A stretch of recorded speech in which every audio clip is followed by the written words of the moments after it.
Alright guys, स्वागत है आपका इस वीडियो में। तो फाइनली यहाँ पे मैं सीज़न 2 के एपिसोड नंबर 9 के साथ आ चुका हूँ। और एक चीज़ मैं जानता हूँ कि इन वीडियोस के ऊपर ज़्यादा रिस्पांस नहीं आ रहा, क्योंकि मैशले ज़्यादातर लोगों ने देख लिया होगा और वैसे ही पहले भी इतना रिस्पांस नहीं आ रहा था जब मैं रेगुलर डाल रहा था। तो ऑब्वियसली बात है, यहाँ पे 4 एपिसोड बचे हैं तो मैं इसको स्किप तो नहीं कर सकता, इसको ख़त्म कर देते हैं। इसके बाद मैं आपसे जानना चाहता हूँ कि आप कोई अगर नई एनिमे चाहते हो तो आप कमेंट सेक्शन में मेरे को बताना, जितने भी गिने चुने लोग हैं जो भी ये वीडियोज़ देख रहे हैं। ओके, तो मैं उस पर देखता हूँ यार, डिसीजन लूँगा, ठीक है ना। वैसे मैं सोच रहा था वायरल हिट करूँगा, लेकिन वायरल हिट यार ऑलरेडी हिंदी में डब हो रखा है तो उसको करने का कोई मतलब नहीं है, क्योंकि यार ऑब्वियसली बात है बहुत लोग उसको कवर कर चुके हैं और हिंदी डब आ रहा है तो फिर लोग एक्सप्लेनेशन क्यों ही देखेंगे, है कि नहीं। एनीवे, अभी के लिए हम ये वीडियो शुरू कर लेते हैं और बाकी बातें वीडियो के एंड में कर लेंगे। अब जैसे कि आपको याद होगा, डिवाइन विजनरी एग्जाम के फाइनल सिलेक्शन का जो टेस्ट चल रहा था इन लोगों का, उस टाइम पे यहाँ पे इनोसेंट जीरो आ गया था और लास्ट एपिसोड में आपको पता है क्या क्या हुआ था, है कि नहीं। वॉलबर्ग वर्सेस इनोसेंट जीरो और दूसरी ओर यहाँ पे मैश वर्सेस सेल वॉर हो रहा था, ठीक है ना। मैश को यहाँ पे याद आ चुका होता है इस बंदे का मैजिक देख के कि ये असलियत में है कौन, भले मैश को उसकी शक्ल याद नहीं होती, ठीक है ना। तो ये काफ़ी ज़्यादा अजीब बात है।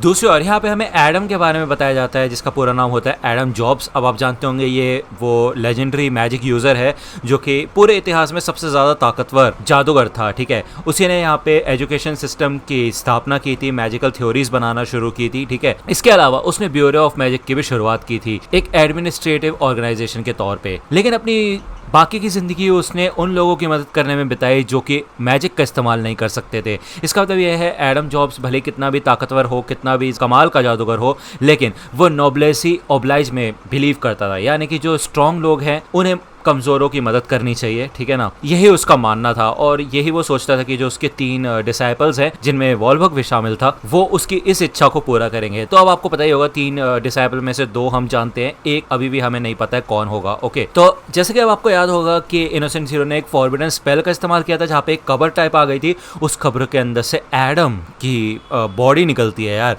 अब ऑब्वियसली बात है, यहाँ पे इनोसेंट जीरो ने ब्लैक मैजिक का इस्तेमाल किया, जिस वजह से यहाँ पे सिर्फ और सिर्फ एडम का यहाँ पे शरीर होता है और इस शरीर को कंट्रोल करने के लिए यहाँ पे नेक्रोस मैन से नाम का एक बंदा होता है जो कि एक पपेट की तरह एडम को कंट्रोल कर सकता है और साथ ही साथ उसकी ताकतों को भी, ठीक है। यहाँ पे एडम की सारी ताकतों को ये नेक्रोस यूज कर पाता है, ठीक है ना। इनोसेंट जीरो यही कहता है कि मैंने मैजिक का इस्तेमाल करके इनको जिंदा तो कर दिया है, लेकिन इनकी सोचने समझने की शक्ति वापस नहीं आ सकती, लेकिन इनकी ताकत बिल्कुल पहले जैसी है। और मेरे को अच्छे से याद है कि मास्टर तुम्हें काफी ज्यादा पसंद करते थे, क्यों, है ना। तो तुम्हारे लिए एक रियूनियन हुआ। तो यहाँ पे हमें पहले का सीन दिखाया जाता है जब एडम इधर वॉलबर्ग से बात कर रहा होता है और वो अपने थॉट्स बताता है वॉलबर्ग को कि कैसे जो भी स्ट्रॉन्ग लोग होते हैं उनको वीक को हमेशा सपोर्ट करना चाहिए, उनकी मदद करनी चाहिए। भले उस समय वॉलबर्ग को इन सारी बातों का कोई मतलब समझ नहीं आता, वो यही कहता है कि सिर्फ वही लोग ऐसे शब्दों का इस्तेमाल करते हैं जो कि खुद कुछ भी नहीं करना चाहते, ठीक है ना। तो ऑब्वियसली बात है, यहाँ पे एडम को ये भरोसा होता है कि आगे चल के जरूर वॉलबर्ग ये बात समझ जाएगा। भले वो यहाँ पे थोड़ी कार्टूनगिरी करता है,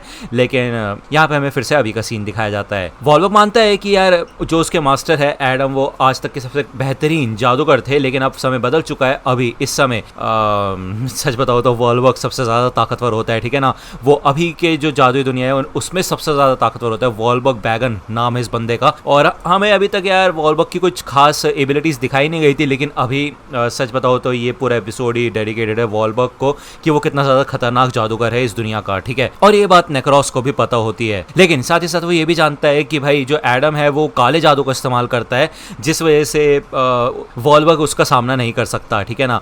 यहाँ पे वो एक बात बताता है हमको ब्लैक मैजिक के बारे में कि अगर ब्लैक मैजिक से किसी भी चीज़ को हिट किया जाए तो वो वॉइड में चली जाती है, फिर चाहे वो दूसरा जादू ही क्यों ना हो। मतलब ब्लैक मैजिक से बचने का कोई तरीका नहीं है इसके हिसाब से। यहाँ पे वो एक डार्क स्नेक का इस्तेमाल करता है, जिससे वॉलबर्ग बाल बचता है। और नेक्रोस को ये बात पता होती है कि यार वॉलबर्ग ने उसका सामना इसलिए नहीं किया क्योंकि उसको पता था कि वो इस ब्लैक मैजिक का सामना नहीं कर सकता है किसी भी मैजिक से। तो यहाँ पे नेक्रोस को काफी ज्यादा मजा आ रहा होता है इस खिलौने से। वो इसको खिलौने बोलते हैं क्योंकि वो एक पपेट की तरह इसको कंट्रोल कर रहा है, ठीक है। और साथ ही साथ उसके मैजिकल एबिलिटीज को भी। इसी वजह से वो ये कहता है कि मैं इसका फुल पोटेंशियल यूज करूंगा, जैसे ये मेरी ही पावर्स हो। ओके, तो यहाँ पे वो डबल स्ट्रेक इंपैक्ट करता है, लेकिन यहाँ पे वॉलबर्ग अपनी मैजिकल पावर से नेक्रोस का जो लेफ्ट हैंड होता है वो काट देता है, मतलब उसकी स्पेस चेंज कर देता है। वो यहाँ पे उसका जादू ही यहाँ पे स्पेस के ऊपर मैटर करता है, ठीक है ना। मतलब वो स्पेस वगैरह चेंज कर सकता है। उसने सीरियसली उसका हाथ नहीं काटा है, बस उसकी हाथ को किसी और जगह भेज दिया है। तो समझ रहे हो ना, तुम समझ रहे हो ना, नेक्रोस को इस अटैक से कोई भी हार्म नहीं हुआ होता, बस उसका एक हाथ गायब हो गया होता है, ठीक है, इससे वो मरेगा नहीं। यहाँ पे नेक्रोस भाई अपनी पूरी कोशिश करता है ब्लैक मैजिक का इस्तेमाल करने की, लेकिन वॉल्बर्ग सच में ओवर पावर्ड होता है, ठीक है, वो आसानी से इन सारे अटैक्स से निपट लेता है। जिसके बाद फाइनली यहाँ पे नेक्रोस एक काफी खतरनाक मैजिक का इस्तेमाल करता है जो कि डार्क ट्रेमेंडोस होता है, और ये सबसे खतरनाक पावर है, एक डार्क एनर्जी है जो कि फुल थ्रोटल पे यहाँ पे वॉल्बर्ग की तरफ बढ़ रही होती है। लेकिन वॉल्बर्ग कहता है कि तुम्हें शायद गलतफहमी है बच्चे, तुम्हें ऐसा लगता है कि जो काला जादू है उसको कोई रोक नहीं सकता, लेकिन अभी तक तो मैंने अपने जादू का इस्तेमाल ही नहीं किया, ये तो सिर्फ छड़ी का जादू था। अब मैं तुम्हें दिखाता हूँ कि असली स्पेल होता क्या है।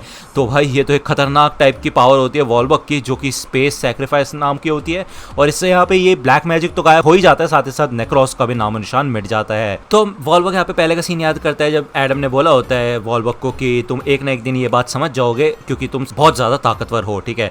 तो इस समय भी यहाँ पे वॉल्बर्ग अपने मास्टर यानी कि एडम को याद करता है, और वो यही कहता है कि जो भी आपने आज तक मुझे सिखाया है वो मैं हमेशा याद रखूंगा। ओके, यहाँ पे फाइनली इनोसेंट जीरो का सामना फिर से वॉल्बर्ग से होता है, और दूसरी ओर यहाँ पे हमें एरेना का सीन दिखाया जाता है जहाँ पे ये सबके सब लोग इन मॉन्स्टर से लड़ रहे होते हैं, ठीक है, लेकिन धीरे धीरे करके ये थकते भी जा रहे होते हैं, ठीक है। दूसरी ओर हमें यहाँ पे मैश का सीन दिखाया जाता है फिर से। इसे सेल्वॉर एक forbidden magic of body construction नाम के मैजिक का सीन हमें बताता है, जो कि एक तरीके का काला जादू है जिससे एक कभी ना मरने वाला दिल बनाया जा सकता है 6 ब्लड रिलेटिव्स की मदद से, ठीक है।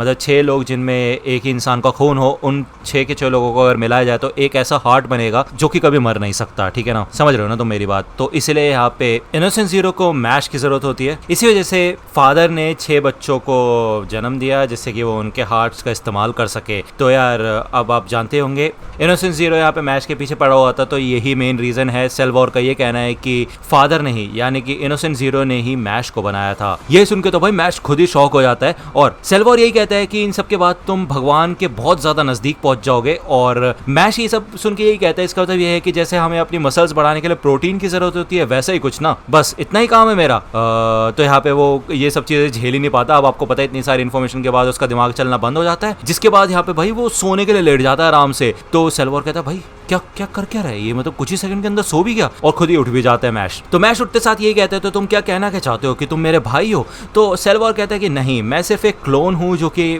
फादर के खून से एक कॉप्स में डालने से बना है, यानी कि डेड बॉडी के अंदर डालने से बना है। सेल्वॉर का जन्म ही इसलिए हुआ जिससे कि फादर का जो ये बड़ा प्लान है वो पूरा हो सके। फादर फादर बोल रहा है यार ये बंदा उसको, और एक बेटा होने के तौर पे फादर की बॉडी का हिस्सा बनना एक काफी कमाल का ऑनर है, एक काफी बड़ी बात है, ठीक है ना। वो मैश से ये कहता है कि वैसे तुम्हारी जिंदगी तो एकदम बेकार है, बकवास है और घटिया है, और कम से कम तुम एक काम तो आओगे ना इस जिंदगी में, तो अच्छा ही है ना।